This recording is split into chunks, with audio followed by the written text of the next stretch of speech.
అందరికీ నమస్కారం. Welcome to my channel. మిత్రులారా, ఇవాల్టి మన కథ చక్రధర్ గారు చనిపోయిన అర్ధగంటలోపే బంధువులకు, చుట్టాలకు, స్నేహితులకు, దూరాన ఉన్న చిన్న కొడుకు రమేష్కి, కూతురు గీతకి విషయం చేరింది.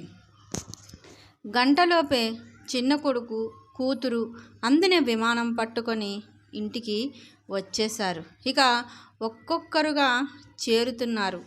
చక్రధర్ గారి కన్నా వయస్సులో పెద్దవాళ్ళు అప్పుడే 100 ఏళ్ళు నిండిపోయాయరా బాబు నీకు అని, చిన్నవాళ్ళు అయ్యో ఇంకొన్ని రోజులు ఉండి ఉంటే బాగుండు అని ఏడుస్తున్నారు. పెద్ద కొడుకు సురేష్ వస్తున్న వాళ్ళని అన్ని ఏర్పాట్లు చేస్తున్నాడు. ఈలోపు తోబుట్టువులిద్దరూ చేరుకున్నారు. కానీ అక్కడే కూర్చున్న అన్నపూర్ణమ్మ గారు భర్త పార్థివ దేహాన్ని చూస్తూ కళ్ళ ముందు గతాన్ని ఒక్కసారి గుర్తు చేసుకుంటుంది. తన భర్త గురించి ఏడ్చేవారందరినీ చూసి, నా భర్త ఇంతమందికి దగ్గరయ్యాడా అంటూ తన భర్త తన పట్ల ప్రవర్తించిన తీరును గుర్తు చేసుకుంది అన్నపూర్ణమ్మ. భార్య అంటే అవసరానికి ఉపయోగపడే ఒక వస్తువు ఆయన దృష్టిలో. రేపు ఏమి వండాలో ఈరోజే, ఉదయం టిఫిన్, మధ్యాహ్నం భోజనం, అలానే రాత్రి పలహారం అన్నీ ముందు రోజే నిర్ణయం చేసేసేవారు చక్రధర్ గారు. ఇక 3 పూటల తిండి, పండక్కో పబ్బానికో ఒక చీర. ఎప్పుడైనా బంధువుల ఇంటికి వెళతాను అంటే కాదనుకుంటా చేతిలో డబ్బులు, అంతే చక్రధర్ గారు అన్నపూర్ణమ్మకి ఇచ్చేది.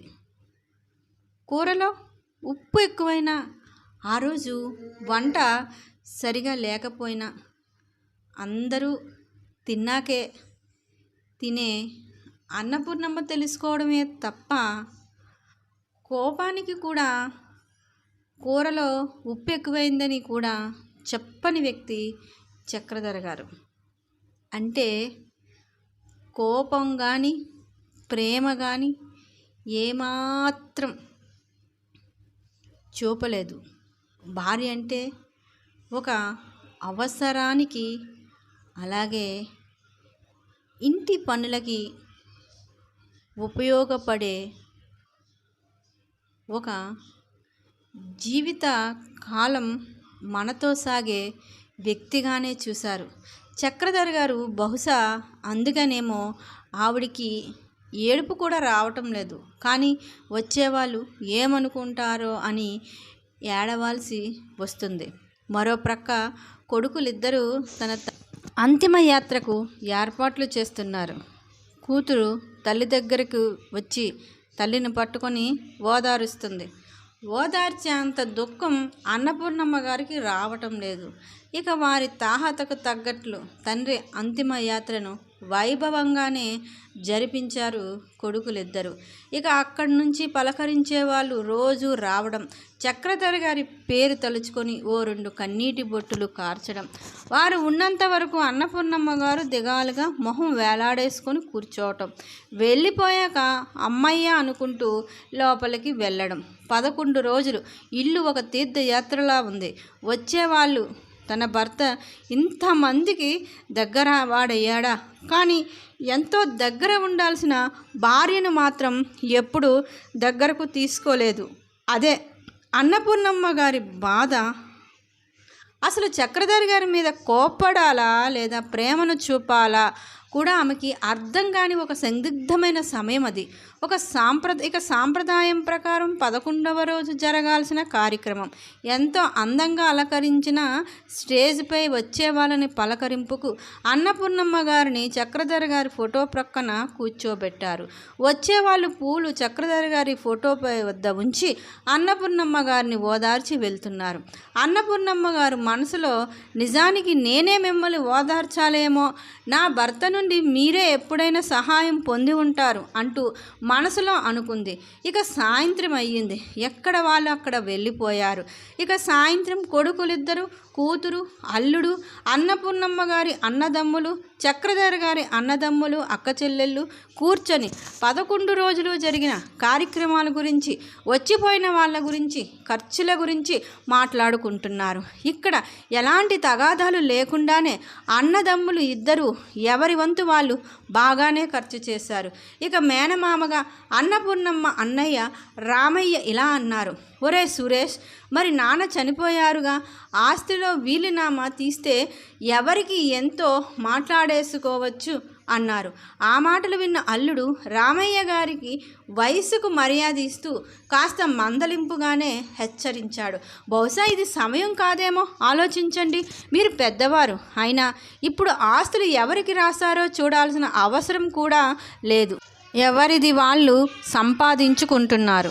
పైగా మామయ్య గారు పిల్లల ముగ్గురికి తన తాహతకు తగ్గట్టు మంచిదారే చూపించారు.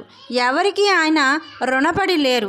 సంవత్సరీకం ఎలాగూ వస్తుందిగా, అప్పుడు చూసుకోవచ్చు. మరి దశదిన కర్మ రోజే ఇలా ఆస్తులు పంచుకునే పరిస్థితి ఇక్కడ లేదేమో, కాస్త ఆలోచించండి అన్నారు. ఆ మాటలు విన్న రామయ్యకు కూడా సబబుగానే అనిపించింది. ఇక అన్నపూర్ణమ్మ, అందరికీ నా భర్త దారి చూపించారా, మరి నాకే దారి చూపించారు అనుకుంటూ ఆలోచించారు. కానీ చిన్న కొడుకు రమేష్, అది కాదు మామయ్య, మీరు చెప్పింది బాగానే ఉంది, ఒక్కసారి నాన్న ఏమి రాశారో చూసుకుంటే మంచిది కదా, పదే పదే ఈ విషయంపై ఇకపై మా అన్నదమ్ముల మధ్య మనస్పర్ధలు రాకూడదు కదా అన్నాడు. అప్పుడు చక్రధర్ గారి తమ్ముడు శశిధర్ మాట్లాడుతూ, అదేంట్రా రమేష్ అలా అంటున్నావు, ఇద్దరి మధ్య పట్టింపులు ఎందుకు వస్తాయి, ఇంకా అమ్మ అక్క ఉన్నారుగా, వాళ్ళకి కూడా నాన్న ఆస్తిలో ఒక ఆకోపాకో ఇవ్వాలిగా. మరో విషయం ఏంటంటే ఇల్లు అమ్మ పేరు మీదే ఉంటుంది, అమ్మ తదనంతరం ఎవరికి అనేది అమ్మ ఇష్టం అన్నారు చక్రధర్ గారి తమ్ముడు శశిధర్. ఆ మాటలు విన్న కూతురు గీత ఆనందపడింది. తన నాన్న తరపు ఆస్తి ఓ ఆకో పాకో తనకి కూడా వస్తుందని. ఇక పెద్ద కోడలైతే ఆనందపడాలా, లేదంటే మరలా అధికారం అత్తయ్య గారి చేతిలోకి వెళ్ళిపోతుందని బాధపడాలా? ఈ ఇల్లు ఇక ఆమె తదనంతరం అంటే ఆమె ఓ 10 ఏళ్లకు పోతే అప్పుడు తన చేతికి వస్తుందని బాధపడాలో అర్థం కాని అయోమయంలో ఉంది. ఇక చిన్న కోడలు పరభాష మహిళ అవడం వల్ల తనకేమీ అర్థం కావటం లేదు అక్కడ ఏం జరుగుతుందో అని. ఇక ఒక్కొక్కరుగా వెళ్ళిపోవడం ప్రారంభించారు. చావింట్లో దశదిన కర్మ రోజు ఎవరు ఉండకూడదు కాబట్టి బంధువులందరూ తమ తమ ఇళ్ళకి ప్రయాణమయ్యారు. ఇక కూతురు 3వ రోజు వెళ్ళడానికి సిద్ధమయ్యింది. తన తల్లి మనవరాలిద్దరినీ పట్టుకొని బాధపడుతుంటే, అమ్మ, నిన్ను ఈ స్థితిలో వదిలి వెళ్ళాలని నాకు లేదు, కానీ పిల్లలకి ఎగ్జామ్స్ టైం, పైగా మీ అల్లుడి గారికి సెలవులు కూడా అయిపోతున్నాయి, మరలా వీలు చూసుకొని వస్తాను, నా దగ్గరకు వచ్చి కొద్ది రోజులు ఉందివి, నీ మనసు కుదుట పడే వరకు నా దగ్గర ఉందివి, నన్ను తప్పుగా అర్థం చేసుకోకమ్మా అంటూ తల్లి కావగలించుకొని బయలుదేరింది కూతురు. తల్లి మాత్రం బాధపడటం లేదు. కాకపోతే తన మనవరాళ్ళు వెళ్ళిపోతున్నారని కాస్త దిగులుగా ఉంది, అంతే. ఇక 2వ కొడుకు సురేష్ కూడా ప్రయాణాన్ని సిద్ధం చేసుకున్నాడు. తాను టెలికాం డిపార్ట్మెంట్లో బెంగుళూరులో పనిచేస్తున్నాడు. అమ్మ, నిన్ను ఇప్పుడు తీసుకు వెళ్ళడానికి రిజర్వేషన్లు కుదరలేదు, తప్పుగా అనుకోకమ్మా, అపార్థం చేసుకోకు, దుఃఖంలో ఉన్న నిన్ను అసలే కాస్త పట్టింపులవి ఎక్కువ నీకు, పైగా నా భార్యకు అవేమీ తెలియదు, కాబట్టి కాస్త నీవు మనసు స్థిమితం చేసుకున్నాక నా దగ్గరికి వద్దువి అంటూ కొడుకు కూడా వెళ్ళిపోయాడు.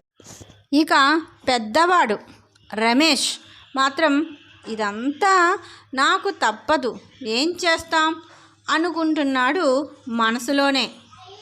పెద్ద కోడలైతే మొహం చిట్లించేసి మూతి ముడుచుకొని వంటగదిలోకి వెళ్ళిపోయింది. ఎవరి మానాన వాళ్ళు వెళ్ళిపోయారు. పెద్దవాడు రమేష్ తన తండ్రి వ్యాపారమైన వస్త్ర దుకాణాన్ని చూసుకుంటూ తండ్రికి చేదోడు వాదోడుగా అదే ఊర్లో ఉండిపోయాడు. చక్రధర్ గారి హస్తవాసి చాలా మంచిది. చుట్టుపక్కల వాళ్ళకి పెళ్ళిళ్ళు అయినా ఏ శుభకార్యాలైనా ఆడపిల్లలకి ఓనీల ఫంక్షన్ అయినా ఏదైనా సరే ఆయన చేత్తోనే మంచికైనా చెడుకైనా చక్రధర గారి చేతుల మీదుగా ఆ ఇంటికి వస్త్రాలు వెళ్ళాల్సిందే. ఆ విధంగా వ్యాపారం దినదిన అభివృద్ధి చెందింది. ఒక చిన్న షాపులో మొదలైన ఆయన వ్యాపారం ఇప్పుడు అదే ఊర్లో 3 బ్రాంచులుగా మారింది. అందులో వచ్చే లాభాలు ఖర్చులు అన్నీ చక్రధర్ గారి తరువాత తన పెద్ద కుమారుడు రమేష్కి మాత్రమే తెలుసు. ఇక ఆస్తులు కూడా బాగానే ఉన్నాయి. అయినప్పటికీ తన తల్లిని తానే చూసుకోవాల్సి వస్తుందని, ఇకపై ఆ ఇంటి బరువు బాధ్యతలు తానే మోయాలని రమేష్ అతని భార్య మృదుల తెగ బాధపడిపోతూ ఉంటారు. నిజానికి వాళ్ళింట్లోని ఎలాంటి బరువు బాధ్యతలు లేవు. అప్పుడప్పుడు పండక్కో పబ్బానికో వచ్చే ఆడపిల్లకి పెట్టే సారీ చీర అంతే. తన తమ్ముడికి ఏదో ఇంత వచ్చింది, ఇంత ఖర్చు అయ్యింది, ఇది మిగిలింది, ఇదిగో నీకు అని తన తండ్రి ఇస్తే తీసుకునేవాడు అంతే. పెత్తనమంతా కొడుకు రమేష్దే. అయినప్పటికీ తల్లిని చూడాలంటే వాళ్లకు మాత్రం మనసు రావటం లేదు. చక్రధర్ గారు ఊర్లో ఉన్న కొన్న పొలాలు సమానంగా కొడుకులిద్దరి పేరు మీద రాశారు. కానీ బట్టల షాపులు, ఇల్లు మాత్రం తన భార్య అన్నపూర్ణాదేవి గారి పేరు మీద రాపెట్టారు. అదే రమేష్కి మింగుడు పడటం లేదు. రేపొద్దున్న తల్లి పేరు మీద ఉంది కాబట్టి ఆడపిల్లకు కూడా వాటా ఇవ్వాల్సి వస్తుంది. అసలే ఈ మధ్య తండ్రి ఆస్తులు ఆడపిల్లలకి కూడా వాటా అని కోర్టులకు వెళ్తూ ఉన్నారు. అదే విషయం మింగుడు పడటం లేదు. కానీ అల్లుడు దేనికి ఆశపడే వ్యక్తి కాదు. తన తండ్రి ఆస్తి కూడా తను తీసుకోలేదు. ఉన్న 2 అన్నదమ్ములకి అలాగే తన సోదరికి ఇచ్చేశాడు తప్ప ఏదేమైనా తానే సంపాదించుకున్నాడు. ఇప్పుడు వీళ్ళ కన్నా కూడా మంచి పొజిషన్లో ఉన్నాడు. కానీ కూతురు గీత మాత్రం తండ్రి నుంచి వచ్చే ఆస్తికి ఆశపడుతుంది. ప్రతి సంవత్సరం తల్లిదండ్రులు ఇచ్చే పండగ పూట సారీ చీర అంటే ఆమెకి ఎనలేని ప్రీతి. ఆ రోజు మాత్రం ఆమె ఎంతో సంతోషంగా గొప్పగా తన బంధువులందరికీ అత్తింటి వారికి చెప్పుకుంటుంది. ఆ ఆనందం కాదనలేక అల్లుడు తీసుకుంటాడే తప్ప మామగారి ఆస్తి కోసం ఆశపడే వ్యక్తి కాదు. కానీ పెద్ద కొడుకు రమేష్ మాత్రం ఎందుకో ఇలాంటి సంకుచిత ఆలోచనలతో తండ్రి పోయిన తరువాత తల్లి పట్ల ప్రేమగా ఉండడం, మాట్లాడడం కూడా మానేశాడు. ఎప్పుడు బిజినెస్లో బిజీ అయిపోయాడు. కోడలు అత్తగారి పేరు మీద ఉన్న ఆస్తి తమకి ఎలా వస్తుందో అర్థం కాక అత్తగారు ఈ ఇంటిని చివరికి తమకే ఇస్తారా లేదంటే దీన్ని కూడా వాటాలేస్తుందో అర్థం కాక ఎప్పుడో రాబోయే ఆస్తి కోసం ఇప్పుడు నుండే అవస్థలు పడుతూ అత్తగారిని చూసుకోవడం మానేసింది. వండి పెట్టడం, టేబుల్ మీద ఉంచడం, నచ్చితే వెళ్ళి తినడం, లేకుంటే లేదు. తిన్నారా ఉన్నారా అని కూడా అడిగేవారే లేరు. భర్త చనిపోయిన తరువాత స్వాతంత్రం పూర్తిగా కోల్పోయారు అన్నపూర్ణమ్మ గారు. భర్త ఉన్నప్పుడే బాగుండేది అని ఇప్పుడు ఆమెకు అనిపిస్తుంది. తన భర్త తనని ప్రేమగా చూసుకోలేదు అనుకుందే తప్ప తన భర్త తనపై నమ్మకం ఉంచి ఈ ఇంటిని తన ఇష్టానికి వదిలేశారని ఇప్పుడిప్పుడే అర్థమవుతుంది ఆమెకి. కానీ పెద్ద కోడలు ఎందులోనూ రానివ్వటం లేదు. పైపచ్చు మనవలకి ఎప్పుడైనా ఏదైనా వంటకం చేసి పెట్టినా ఉప్పు ఎక్కువయింది, కారం ఎక్కువయింది, వంటగది అంతా అలా చేశారేంటి, అంత పిండి కలిపేశారేంటి, ఇంత వేస్ట్ చేశారేంటి, ఇంత ఖర్చు పెట్టేశారేంటి అని ప్రతి దానికి నొసగడం మొదలుపెట్టింది. అన్నపూర్ణమ్మ గారి మనసు బాధపడడం తప్ప తిరిగి జవాబు చెప్పలేని స్థితిలో ఉన్నారు. ఒకరోజు అన్నపూర్ణమ్మ గారు మనసు బాగోక పెరట్లో కాసేపు విశ్రాంతి తీసుకుందామని వెళ్తూ ఉండగా పెద్ద కోడలు తన భర్తకి చెబుతున్న మాటలు విని అన్నపూర్ణమ్మ గారి మనసు చలించిపోయింది. ఏమండి, మీ అమ్మగారు ఇప్పట్లో పోయేటట్టు లేరు. ఎంత కాదనుకున్నా ఆమె ఓ 15 సంవత్సరాలు బ్రతుకుతారు. అంటే 15 సంవత్సరాల తరువాత నేను కూడా ముసలిదాన్ని అయిపోతాను. అలా అయిపోయాక ఈ ఇల్లు మనకి వస్తుంది. అప్పటి వరకు ఈ ఇల్లు మీ అమ్మగారి పేరు మీదే ఉంటుంది. ఇక ఆస్తులు అంటారా, ఆమె చెప్పినట్లే వినాలి. ఇది అవసరమా? మనం కూడా ఈ వస్త్ర వ్యాపారం నష్టాలు వస్తున్నాయని వేరే వ్యాపారం పెట్టుకోవచ్చుగా. ఆ షాపులు కాకుండా నా పేరు మీద కొత్తగా బట్టల షాపులు ఓపెన్ చేయొచ్చుగా అని సలహా ఇచ్చింది. పెద్ద కొడుకు ఆ మాటలు విని కోడలికి బుద్ధి చెప్తాడేమో అనుకుంది అన్నపూర్ణమ్మ. కానీ కొడుకు మాటలు విని ఇంకా ఆశ్చర్యపోయింది. అయ్యో మృదుల, నేను కూడా అదే ఆలోచిస్తున్నా. వచ్చే లాభాల గురించి తమ్ముడికి పెద్దగా తెలియదు. ఇక చెల్లంటావా, మనం ఎంత ఇస్తే అంతే. కాబట్టి దీనిలో 3 వంతులు నష్టాన్ని చూపించి క్రమేణా ఇక్కడ కాకుండా వేరే ఊర్లో వ్యాపారం మొదలు పెడదాం అనుకుంటున్నా. అంతేకాకుండా అమ్మని కూడా వృద్ధాశ్రమంలో జాయిన్ చేద్దామని అనుకుంటున్నా. ఇక్కడైతే అమ్మ ఒంటరిగా ఒక్కతే ఉంటుంది, అక్కడ నలుగురితో ప్రశాంతంగా ఉంటుంది. పైగా వృద్ధాశ్రమానికి అయ్యే ఖర్చు కూడా తమ్ముడు నేను సరిసగం పెట్టుకోవచ్చు. ఇప్పుడు ఇక్కడే ఉంటే ఇంట్లో ఉంటుంది కాబట్టి నేను తమ్ముణ్ణి అమ్మకి అయ్యే ఖర్చు గురించి అడగలేను. ఏమంటావ్? ఎలా ఉంది నా ఐడియా అన్నాడు. మృదుల, అయ్యో మీరు ఈనాటికి ఒక తెలివైన వాడిలా ఆలోచిస్తున్నారు. ఇక మనకి మంచి రోజులు వచ్చినట్లే అని భార్యాభర్తలిద్దరూ మురిసిపోయారు. ఇక ఆ మాటలు విన్న అన్నపూర్ణమ్మ ఎంతో బాధపడ్డారు. ఒక్క పూట తిండి పెట్టడానికి నా పెద్ద కొడుకు ఇంతలా ఆలోచిస్తున్నాడా? నా భర్తనే అనుకున్నా నన్ను ఇన్నాళ్ళు ప్రేమగా చూసుకోలేనిది. కానీ నా ప్రేగు తెంచుకొని పుట్టిన బిడ్డలకు కూడా నేనంటే అవసరం లేదు. ఇలాంటి వాళ్ళ దగ్గర ఉండడం కన్నా నా దారి నేను చూసుకోవడం మంచిదే అనుకుంది అన్నపూర్ణమ్మ. ఇక అనుకున్నదే తడవుగా వచ్చి ఒక లెటర్ రాసి పెట్టేసి బట్టలు సర్దుకొని వెళ్ళిపోయారు.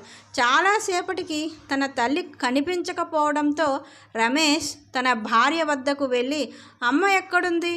అమ్మ కనిపించటం లేదు అని అనగానే వెతకడం మొదలుపెట్టారు. ఒక టేబుల్ పైన ఒక పేపర్ రెపరెపలాడుతుంది.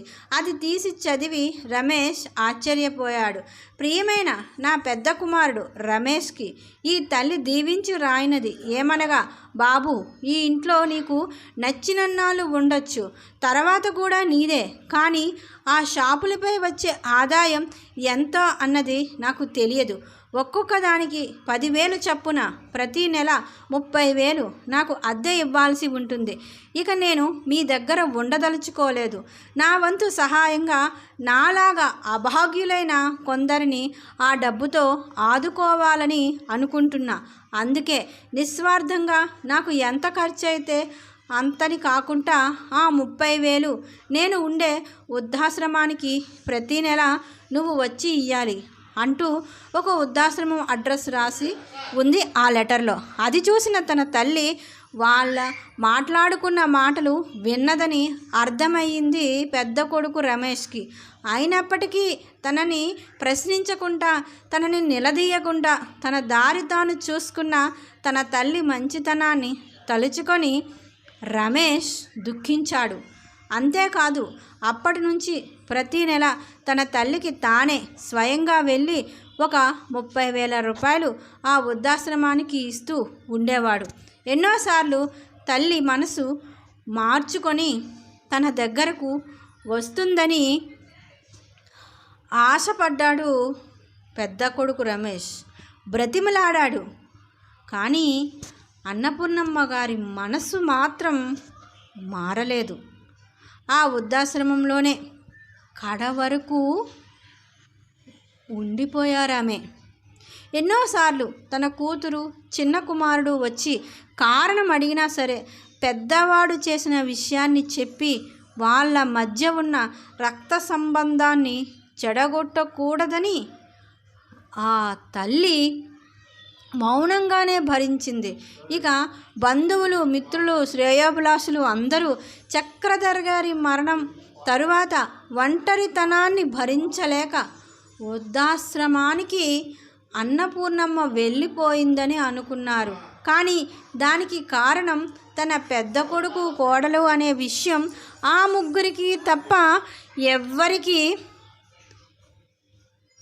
తెలియదు. బ్రతికి ఉన్నంతకాలం ఆ కొడుకు, కోడలు ఆ నిందని తమకి తామే మోస్తూ కనీసం మిగతా కన్నబిడ్డలకి ఇద్దరికీ తన తల్లి చెప్పనందుకు సిగ్గుపడుతూ అప్పటి నుంచి మిగతా ఆ ఇద్దరి తోబుట్టువుల పట్ల రమేష్ నిజాయితీగా ఉండడం నేర్చుకున్నాడు. మిత్రులారా, మీకు ఈ కథ నచ్చినట్లయితే నా ఛానల్ సబ్స్క్రైబ్ చేసుకుంటారని, అలాగే లైక్ చేస్తారని ఆశిస్తున్నా. విన్న ప్రతి ఒక్కరికి నా హృదయపూర్వక ధన్యవాదాలు.